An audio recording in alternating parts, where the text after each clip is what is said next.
આજે ભારતની અંદર માત્ર અને માત્ર બે હોટ ટોપિક છે. નંબર 1 CJP, ધર્મેન્દ્ર પ્રધાન, જંતર મંતર વગેરે વગેરે, અને નંબર 2 પર છે ગોદી મીડિયા. તો ગોદી મીડિયા કહેવાય કોને? મિત્રો, જે સરકારની ચાપલૂસી કરે એને ગોદી મીડિયા કહેવાય. તમને બધાને ખબર છે. તો અત્યારે 2014 પછી એક પણ મીડિયા આવું સરકારની ચાપલૂસી કરતું નથી. આ ચોક્કસ સરકારની પ્રશંસા કરે છે, પરંતુ સરકારે કરેલા કાર્યને દેશની અંદર બતાવવા માટે એ કાર્ય કરે છે, તો એમાં એને ગોદી મીડિયા ન કહેવાય. પણ ગોદી મીડિયા કોને કહેવાય? હું તમને દાખલો આપું.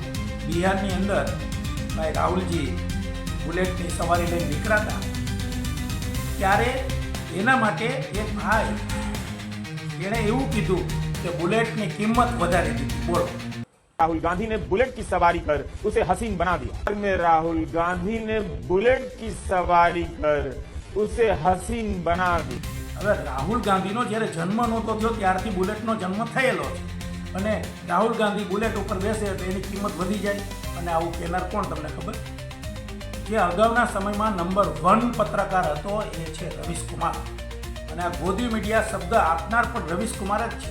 કારણ અગાઉ સેન્ટર ગવર્મેન્ટની અંદર કોણ મંત્રી કયું ખાતું આપવાના છે એ બધું રવીશ કુમારને પોતાની ચેમ્બરની અંદર બેઠા બેઠા બધી ખબર પડી જતી હતી, અને પોતાની ચેનલની અંદર લીક કરતો હતો, જાહેરાત કરતો હતો, ટૂંકમાં ન્યૂઝ આપતો હતો.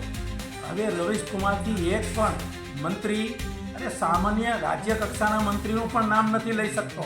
એ નહીં, અત્યારના કોઈ પણ મીડિયા જ્યારથી મોદી સરકાર આવી છે ત્યારથી એક પણ વ્યક્તિએ, એક પણ મીડિયા હાઉસ ક્યારેય કોઈ કહી નથી શક્યા કે આને જ લેશે. તો હવે મોદી મીડિયા થયું કોણ? તમને સમજ પડી ગઈ ને?